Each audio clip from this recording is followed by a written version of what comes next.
All right, the time has arrived. We're going to go ahead and get starting. I want to first thank everyone for attending today. Again, my name is Kaveen, co-founder here at Convert, and today we have Dhruv. Dhruv and I have been business partners for the past 10 years, and if there's anything about this guy, he knows his stuff when it comes to conversion and landing page optimization. Very excited to have him here today. Today he's going to be going on about the laws of conversion and how conversion plays effect on your marketing campaigns when it comes to promoting them online. So without any further ado, Drew, go ahead and introduce yourself. Hello, everyone. Just wanted to make sure that you can hear me correctly. If you can just reply on the chat. I think Kaveen and I both are monitoring the chat. Just want to make sure that you guys can hear me loud and clear.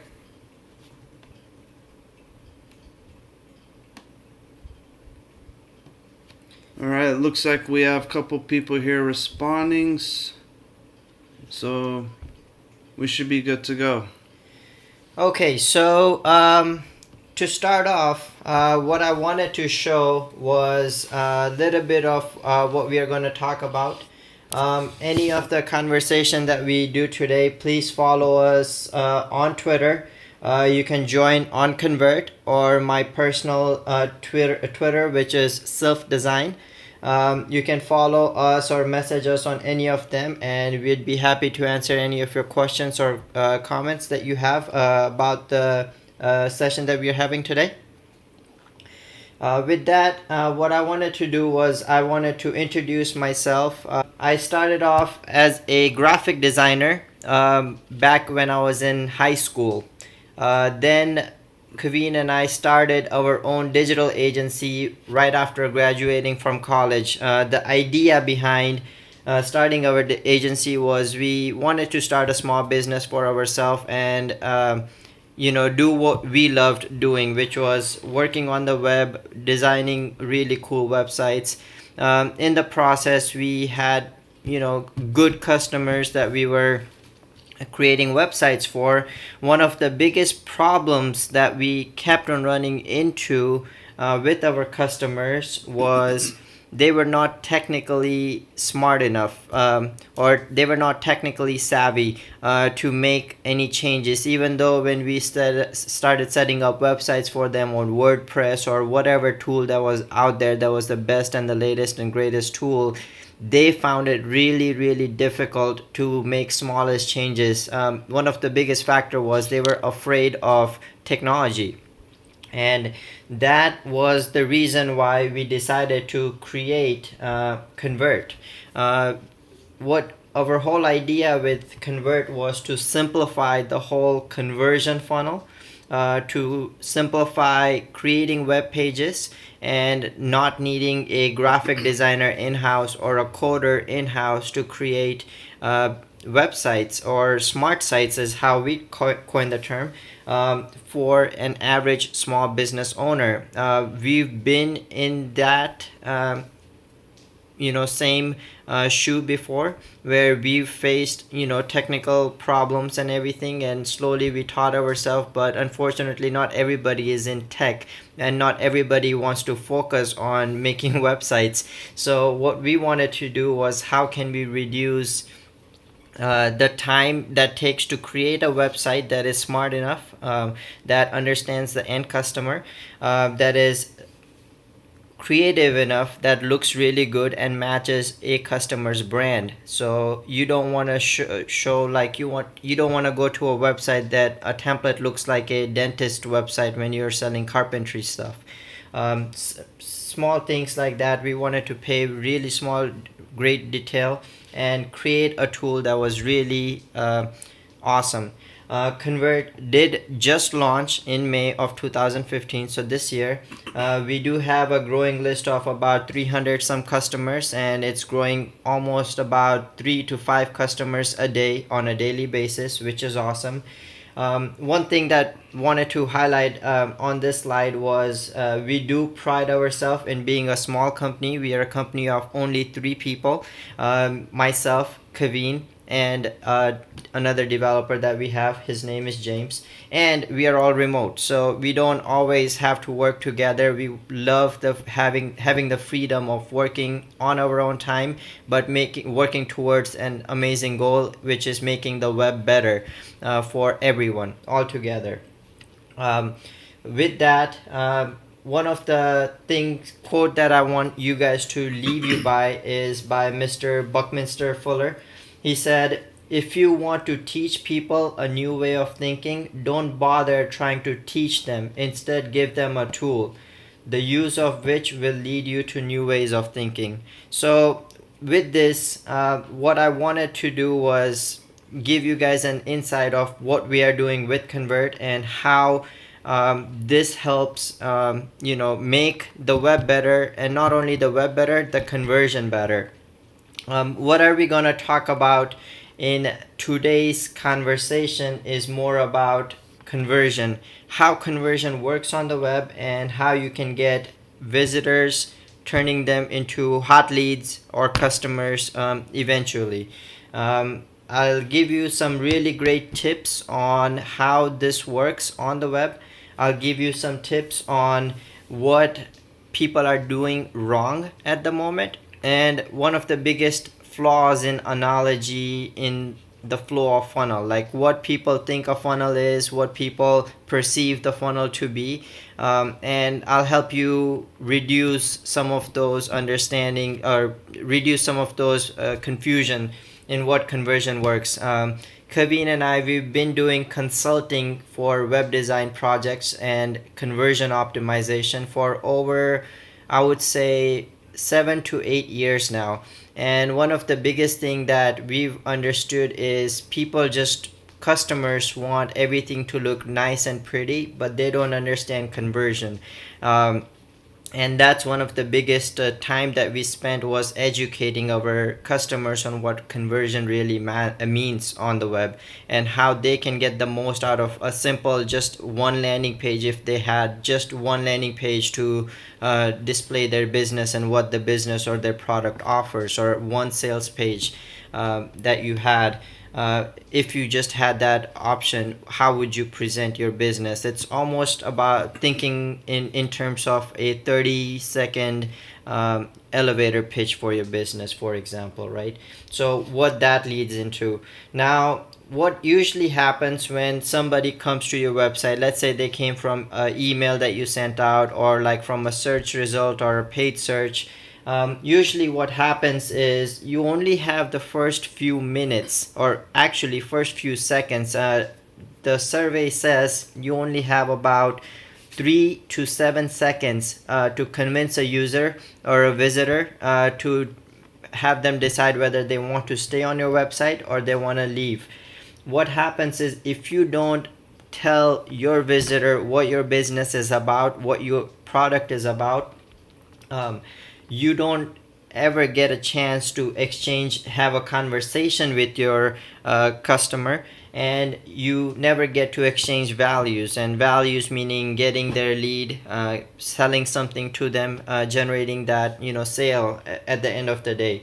So I have a little message at the bottom that says most opportunities for conversion are lost even before the visitor starts interacting with the web page. So what I wanted to do was, it all boils down to like what basic marketing is. How do you market yourself on the web, right?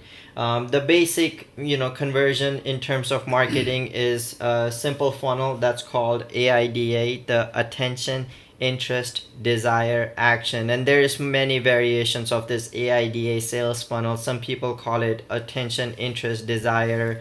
There's a different term for action, and some people also have a S at the end, which is for satisfaction, meaning giving the customer satisfaction. But let's just stick to the basic terminology. So, Drew, for this example of a formula, can you give examples of how can you bring better attention and build interest? Like, what are some examples of? So some of the examples that I can immediately give you is to grab somebody's attention, right? I think Domino's did this really well back in the days. What they did was they used a three-prong approach. Three-prong approach meaning they used one sentence that pretty much captured an audience, and the way it went was number one, which was what the end visitor wants, or what the end user wants, and then number two was in what period of time they can get it, and then number three was addressing any objections. So the way they said the three things, which is what the end user wants, in what time period, and addressing any objection that they may have, was by coining the term that said something. It goes something like this. It goes hot fresh pizza delivered to your door in 30 minutes or it's free. What that meant is hot fresh pizza delivered to your door. That's what the end user wants in 30 minutes, which is in a specific period of time. And then it said or it's free, which was all the objections that a user could have if they wanted to buy something. So what that meant is, just by having a very clear statement on your web page, if you can create a statement like that on your web page, you have a higher chance of getting customers, telling them exactly what they're getting, how long will it take them to get it, and then if they have any objections. So that's just a very, very small example. A lot of people, you might see a banner on the side of the road that says sell your house in a week or I'll buy it from you. That's another great, like, it grabs your attention, it knows, and then there is a clear call to action of a phone number you need to call. So that's another example of how you need to market yourself, what a conversion what the AIDA sales funnel looks like. It's grabbing their attention, building that interest, having that desire, and having them take an action. And I'm sure most of you who are on the call have heard these and variation of this all the time. What I wanted to do was kind of show you what the state of the web is at the moment, and then how conversion on the web works. So getting out of the mentality of just the AIDA sales funnel and expanding upon that. So learning the principles that we have already learned for many years and building them and making it even better to work in our favor for our business. So let's take a look at history of how the web worked. So in the early 1950s, we know that direct response marketing was the pioneer in terms of marketing. That's what it represented. Then came the personal computers, then there was a search response, and then there was a social response, and now what we call it is smart sites, or the responsive smart marketing is how we coined the term. What this means is you want to make your web page adapt, change to what your customers' needs are, right? So if you have one customer that's a 65-year-old retired veteran compared to another one that's a college graduate, but your product kind of matches both of them, and this might be a bad example, but a gun, right? So they both need a gun for their protection, and you want to bring their value proposition, what matters to them. One is more curious about safety of them and their house, the other one is just safety of themselves as in person, to not getting robbed. But what you want to do is you want to have one page that looks the same, but the copy on it changes depending on who your customer is, right? So, and I'll go in more detail what advanced conversion looks like on the web. The way you present your conversion, some of the things that you want to keep in mind are, you want to have a very, very clear value proposition. You want to motivate the user so they will only buy when they are ready to buy, not all the time. So you can run 20 ads for $200 and nobody will look at that ad if it doesn't matter to them immediately. So idea is to finding that niche market, creating your copy around it, but writing it so that when they're ready, they will come to you to buy your product or your service. Incentivizing them to take an action. So what is it that you're giving them for them to take an action, or click the call to action button, right? So nobody wants to do anything unless it's in their favor. It's a basic human nature. Remove any friction. So there's websites that I've seen, and you have like such long forms that you have to fill out just to get something small, right? So removing any of that friction. Some of the websites don't have any trust factors on them, so even if they're charging money or collecting payment through credit card, there is no lock symbol on the browser, or there is no trusted third party emblem on the website that shows that they are a safe company to buy from. And then reduce anxiety about entering their information. One of the biggest problem people have is giving their information out. With the hacking and with all the things that happen on the web, people are always skeptical, and they always think twice before they want to give anything out. Usually when you try to collect leads, you will get fake email addresses, and we've seen reports where out of every 1,000 emails that you collect, about 300 emails are fake, or they are just dummy emails. That's mainly because people just want to get something, some of the data that you're providing, or some of the giveaways that you're doing, but they don't want to get locked into subscribing to you, mainly because it's not that your content is bad, it's just that they get bombarded all the time to subscribe, and nobody wants to have like 100 emails every morning when they wake up in their inbox, and that's just a matter of fact. So sometimes it's not about getting people to opt in. It's actually to make them believe in your product before they believe in anything that they're subscribing to, right? So that's where I want to head this conversation more into. And let's move on to the next slide, where that helps you. How can you do that for your business? How can you improve conversion for that one page that you have on your business, whether you are using our product or not? Frankly speaking, these are things that you can do today, and you can improve drastically. Like, you can improve your conversion drastically. Here are some of the tips that you can do today to make conversion happen on that one sales page that you have. Number one would be write copy on the page that a seventh grader could understand. So simplifying anything that you say always gets you the mass audience. It's the best way to reach out to the mass audience. A good example that I've given over here is the free car wash. So if you think about it, free car wash, everybody understands this. Whether you are a high school dropout or if you are a Harvard graduate, they all understand what free car wash is, and that's simplified. How simplified can you make your business, or how simplified can you make your product or service that customers just get it? Like, they don't have to think twice about what you do. Don't try to overcomplicate. That's what a lot of businesses try to do, is because they want to stand out from a competition. They say, we have pizza with blah blah blah blah blah.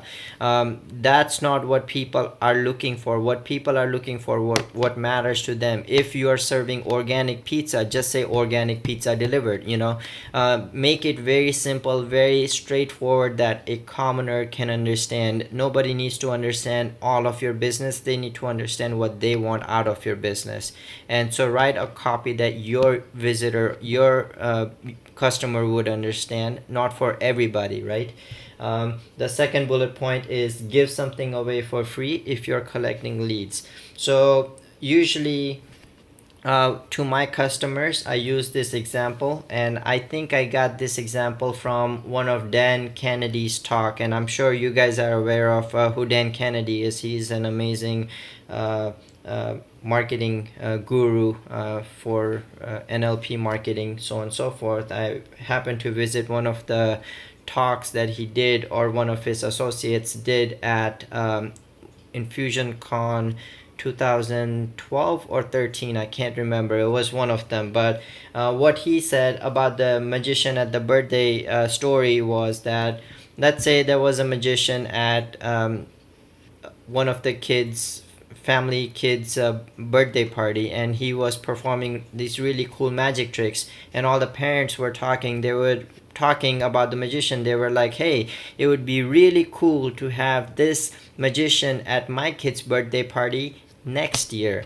Now what happens between now and next year is so many things happen that you forget that you even thought about having a magician at your birthday party. But a smart thing that the magician could have done is he could have asked them that, hey, if you like what I'm doing, I would love to send you 10 best ways to have a birthday party, if you just give me your email address, right?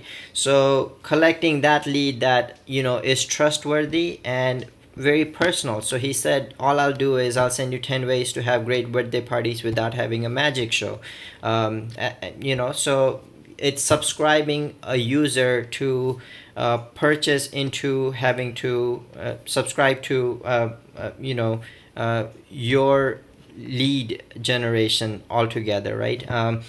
Now he can send out, every month he can send out like 10 birthday disasters, 10 best birthday cakes, 10 birthday something. But keeping in mind that birthday and the magician, if he just sends out those emails on a daily basis, he has a higher chance of not only getting that one customer who wants to have him perform at his kid's birthday party next year, but he will have 10 other referrals through that, because this person who trusted him wants to have the magician be referred to at other friends, be like, hey, I know this magician who's really cool, he sends out really funny emails, and it's very personal, right? Being very personable with your business. The third tip that I have is create 10 variations of your web page for 10 different visitors based on the traffic source. So one of the things I want to focus on this is a lot of people tend to forget that you are writing a copy, or you're using the power of the web, which allows you to do many things that even a paid TV advertisement or a paid banner advertisement on a big banner does not provide. Is it allows you the power of changing the language on your page for every single visitor that's coming to your website. Now you might be having friends that are on your Facebook, then you might have followers that are on your Twitter, you might have subscribers that are in your email. They all understand your product differently, to their liking. Many of your customers might be coming to your website from search engines, right? And they might be searching for something that's very specific to them, not specific to your product, but it's specific to them. But as long as your vision, their vision of what they want with your messaging aligns, you have a higher chance of getting conversions. And one of the things that we have in our tool Convert is it allows you to create 10 different variations of your page, for 10 different customers that you identify who that customer is. The next one is measure conversion both on desktop and mobile. So this is a little bit more advanced, and it is more for more tech savvy or more analytic savvy marketers. But you want to make sure, because the mobile is on the rise, and it's been on the rise for the last 2 years or 3 years, I would say, you want to focus on both mobile, how people are interacting with your web page on mobile, what are the things, how much they're scrolling, all these things, they matter. If you start taking step towards measuring on mobile and on desktop, you would have a higher chance of getting more customers to stay on your page and get to know your business better, so you can have that conversation with them, and then you can have that value exchanged with them. The next one is, guide your. I think the next one is having the micro yes approach. So don't show all the bags and tricks all at once to your customers. They will get scared and they'll run away. Don't say that we have this. We, have plastic bottles. We have plastic, whatever. So don't say everything that you're selling all at once. Only give it to them what they want.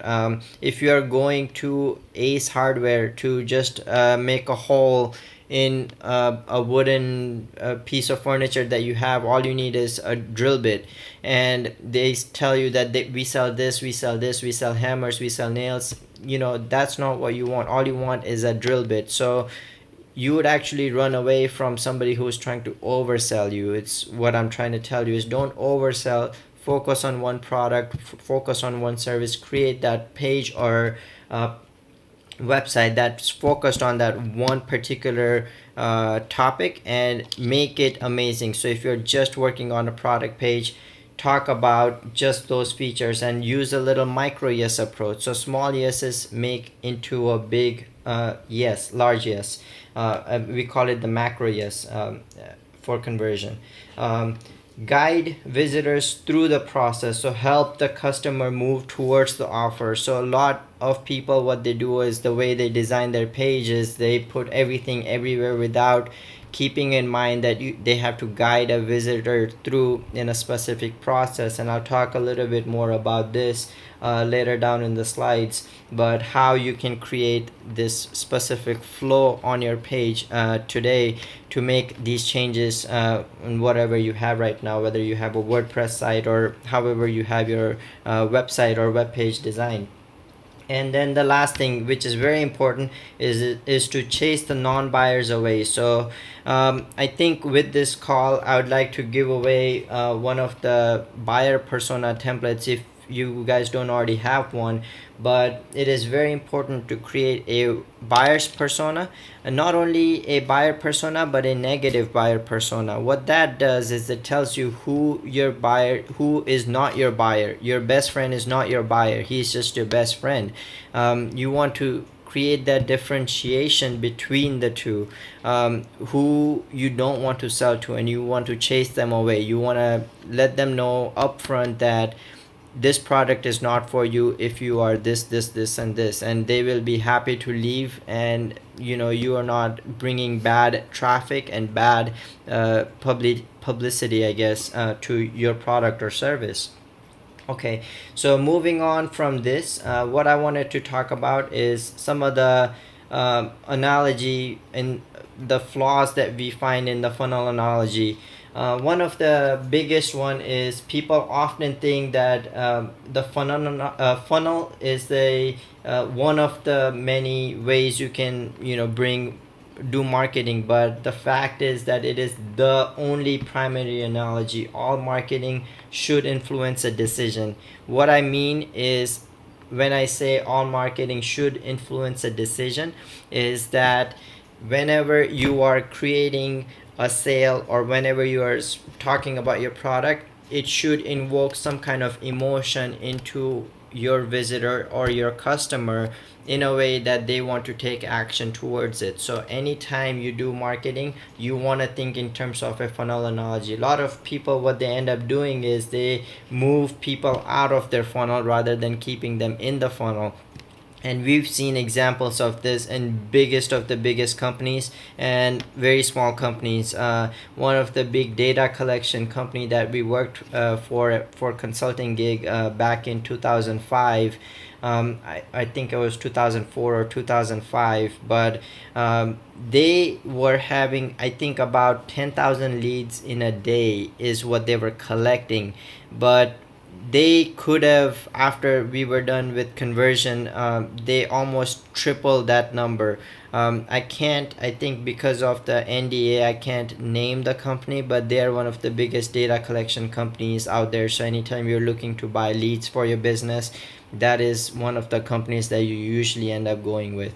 They're a publicly traded company also. But one of the biggest things that people do is they try to create a page in a way where it's not following this whole conversion flow. It's not following, some of the best ways that you are presenting your business, and you actually move people out. People get so scared of that company that they never come back to that company to do any kind of business with them.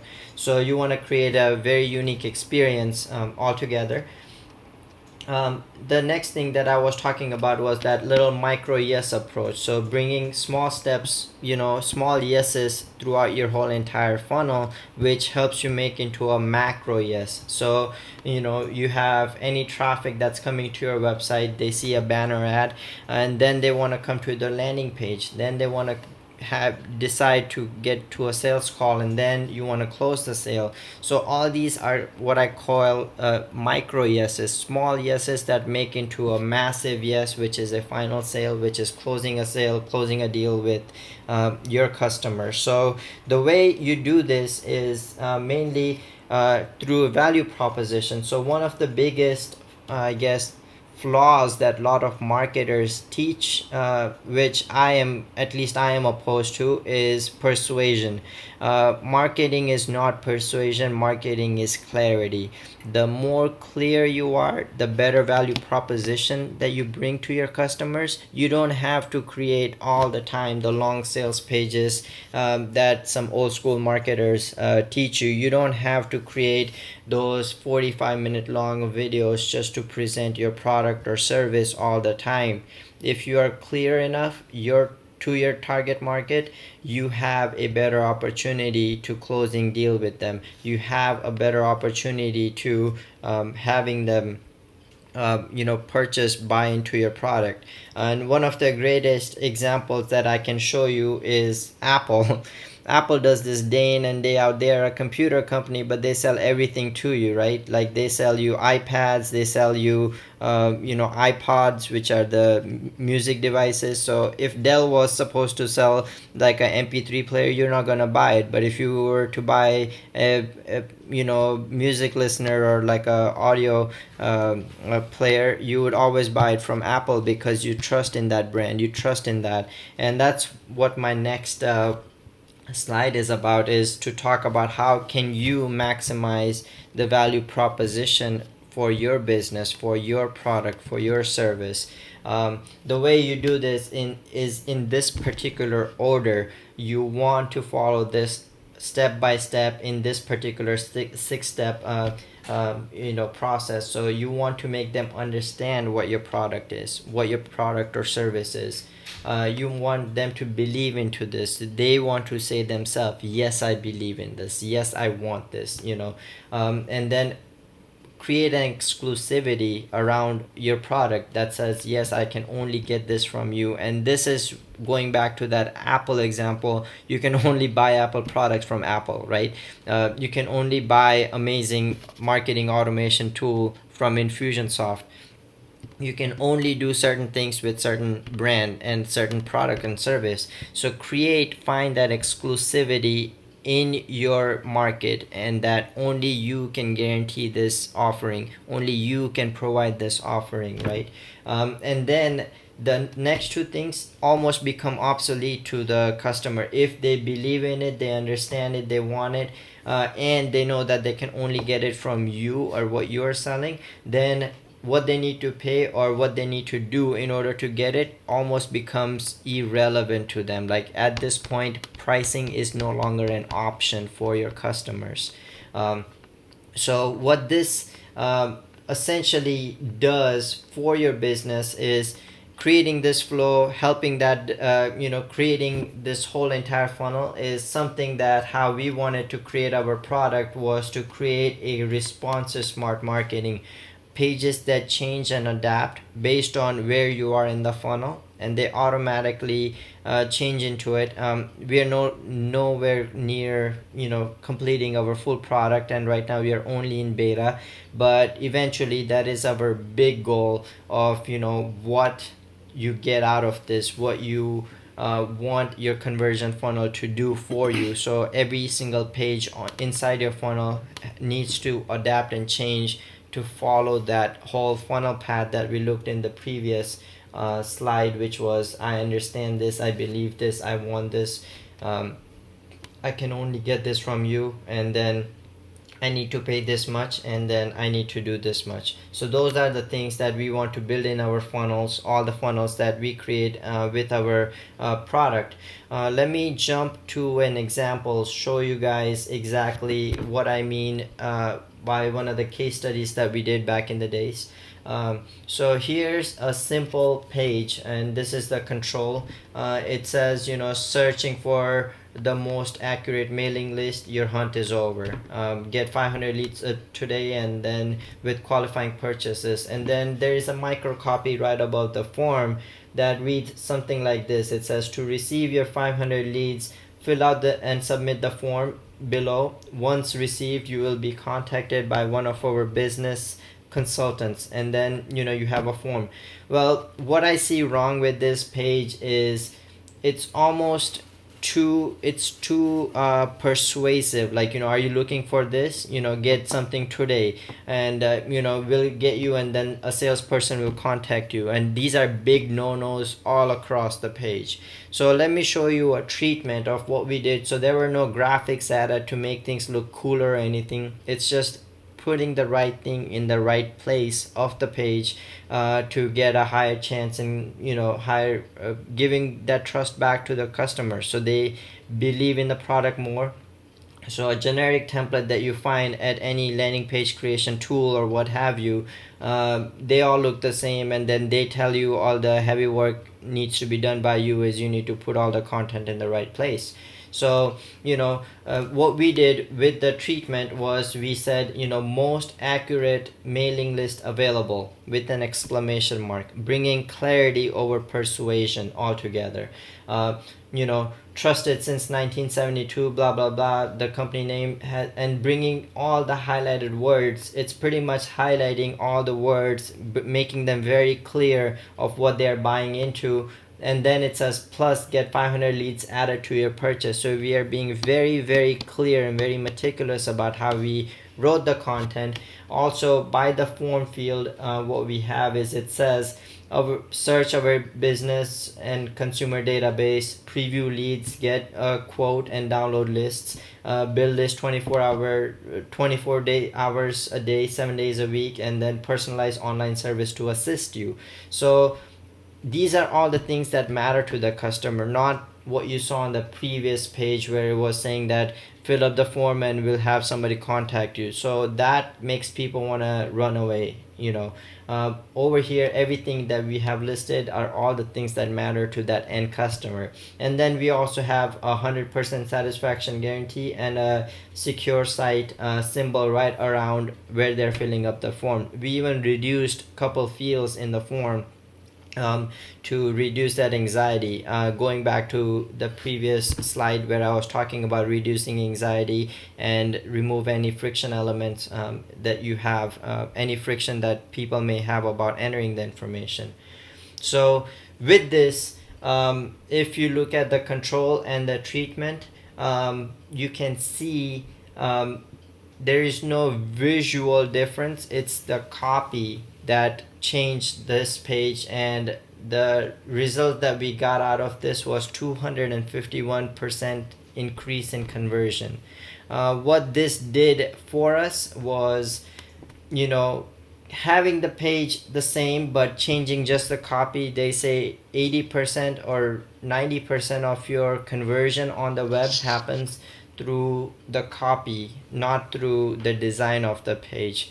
But if you cover all corners, you have a lot higher chance of getting conversion. So that's what I wanted to kind of show you, what conversion looks like, what are some of the things that you can do today.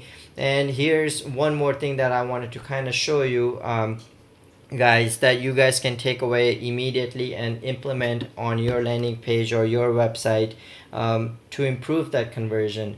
You can build an instant clarity headline. That is the step number one. Always be very clear. Then declare a problem. So if there is a problem, be very clear, be very specific about the problem, but mention it not with a question mark, but with a solution, so present your solution. Borrow credibility, show anybody who's using it how they're using it. Use social proofs in your business, how people are using it, what benefits they're getting out of it. Then you can bring testimonials, then you can do a clear call to action. A lot of people, what they end up doing is they bring the call to action at the very top of the page.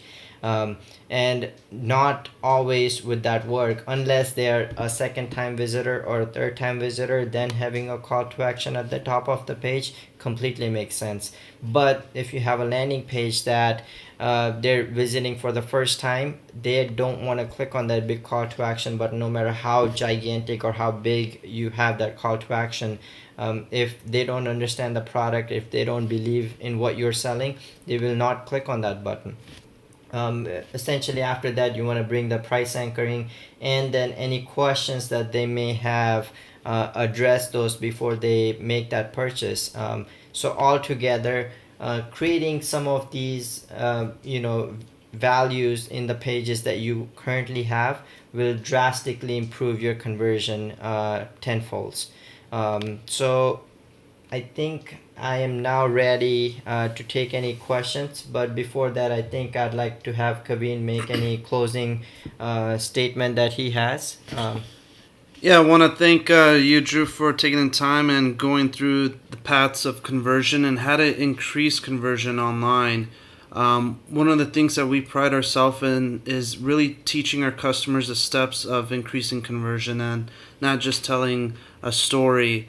One of the things I got away from this webinar was the micro yes approach, and one of the great ways of doing that is building a series of landing pages, that lead to, as Drew mentioned, a big yes, a macro yes, and that's what we're doing here at Convert, is making that really easy for customers to do. So in the meantime, if anyone has any questions that they want to ask about our product or anything that Drew has gone over, feel free to type away in the chat dialogue. We also are giving away free swag for people who sign up for free demos, and you could do that by going to demo.convert.com.